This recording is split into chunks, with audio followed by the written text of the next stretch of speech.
Welcome to Sew with Monty. Today I want to show you a really clever trick. This is a faux welt pocket. And what happens is you only have a top pocket and an under pocket, but the top pocket actually makes the welt. And I want to try to explain this to you a little bit closer.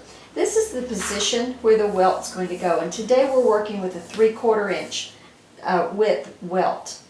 So what happens is this area right here becomes the welt, and it's 1.5 inches in area so that you can fold it, and if you fold it you end up with 3/4, which is folded into here. This area where these two notches are align with these notches right here, and that's what gives you the placement of where you're going to be stitching. So your stitching is going to be just above where the actual welt is made. So it's under pocket here, top pocket, and then we've got a sample that would be the body of the garment. Now, let me try to explain this a little further. You have to use for your welt either a complementary fabric to the body or the body itself. Because if you have lining, then lining is what your welt's going to be made out of. But basically, if this is the hole that we're going to stitch, which is right here, and I have it marked on the back side of this fabric, then this piece is going to fold like this and fit into this area right here. So there will become your welt. Let's go over to the sewing machine and I'll start sewing it so you can see it, how easy it is, and see how it goes together. We're ready to sew the pocket, the upper pocket, to the body sample. And I wanted to explain a few things to you so it makes it a little clearer. When you place the upper pocket onto the rectangle where the welt is going to go, you want to have a little interfacing in here. And the interfacing is because this is not a method that you would use on a heavyweight fabric. It needs to be a light to mid-weight fabric, which in turn the welt needs a little reinforcement, and that's what we've done. In the welt area we've put a 1.5 inch piece of interfacing and steam ironed it on there so it's adhered to it. This line, the upper part of this interfacing, is aligned with the lower line of the rectangle welt box. The sides are centered on the welt box, so each side of my upper pocket is the same distance from the two sides here. The reason I'm telling you this is a sample. Most likely you're going to be putting a welt of this nature on an actual pattern piece, and it won't be just a simple little rectangle like this. And you may or may not have notches to align this along the edge like I do right now. So you always want to know the interfacing, the upper edge, lines to the baseline of your rectangle, and you want to center the entire pocket from side to side on the rectangle. So now we're going to sew it on. I'm using a 2.5 stitch length. I'm going to start in the middle of my welt box, and I want my needle, I'm going to go ahead and put it in the center so I've got more accuracy. I want to be right on the line. I'm not going to back up because I'm going to overlap when I come back around. But you want to be very precise, just as you would be if you're sewing a regular welt pocket. You want to be very exact, because the more precise you are with your sewing in this welt area, the better your welt's going to look. So needle in at the corner. I'll move it over just a little bit, and I'm going to come right down this side. So we're going to come all the way down here. Same thing. Move it over. I'm going to move it over just a little bit, keeping this welt box very precise. And then I'm going to come all the way back around and overlap my seam where I started. Now I start in the middle of the straight seam instead of the corner because I can keep my corners more accurate that way. If I start in the corner and have to overlap in the corner, that's twice the chance of me getting it out of line. So it's best to start on the straight edge, either side, and then do your corners in the middle of your sewing. Whoop, too far. Make sure you don't go too far, just line it right up with the corner. There we go. And now we'll come back and we'll overlap the seam, and then we'll do just a short back stitch. And there we have our welt box all sewn up. Now the next step is we're going to cut it open. Let me get all the threads off.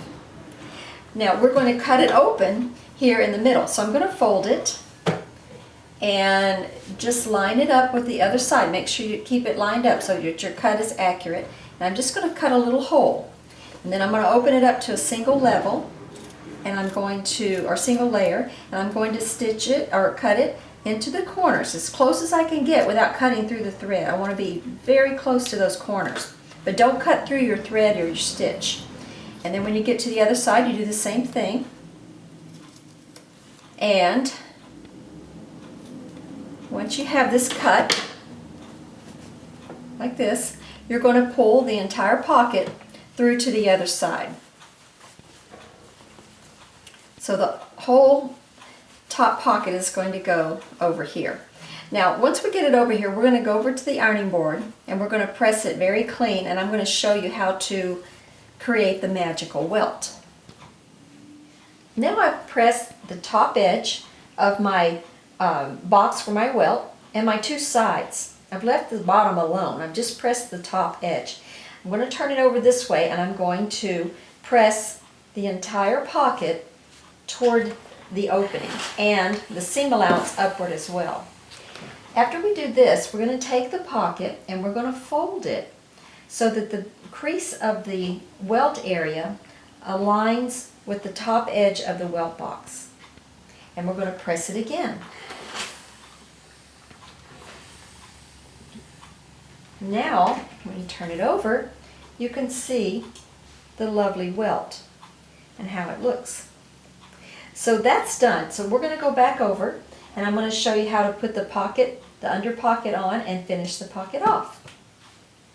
Our welt pocket's looking very nice. Our faux welt pocket.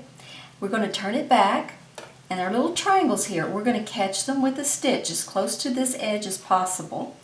And then we're going to fold this side down, stitch across the top edge of our pocket here, so to secure it, the two layers, the under pocket and the top pocket. Don't get yourself caught in there or your body sample.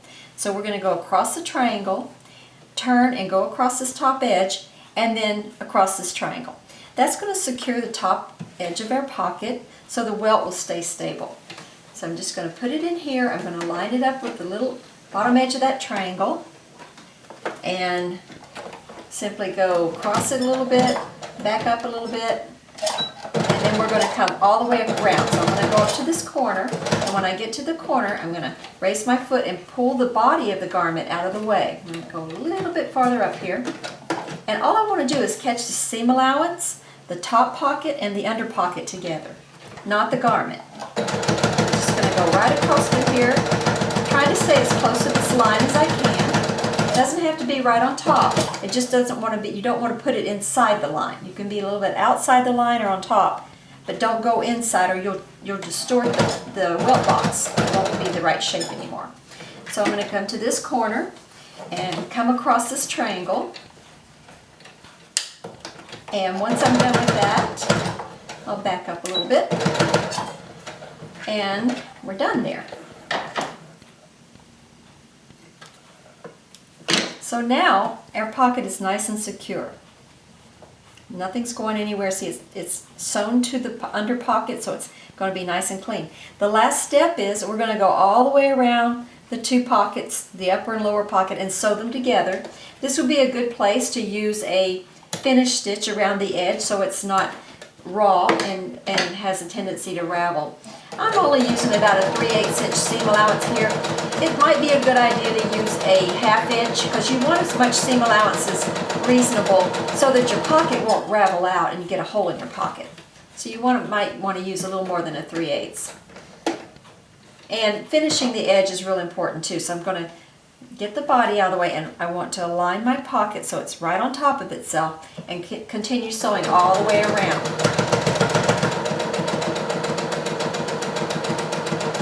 And I'm going to go ahead and finish this, and then when I'm done, I'll show you the completed pocket. I just love the look of this faux welt pocket. See how nice that looks? Not only that, there's not a lot of bulk down here either because there's no seam where the welt gets attached to the actual pocket. So it's very smooth. Now, this is what the under pocket looks like, and I did something different today. I usually use a serger, but I wanted to show you this is a zigzag, and it finishes the edge quite nicely. This is set on a 2 length and a 5 width. So if you keep it short in length and wide, it makes a really nice finish. So you don't necessarily have to have a serger to finish off the pocket. So that's the underside of the pocket. This is the top side, and there you have it, the Welt pocket. Faux Welt pocket.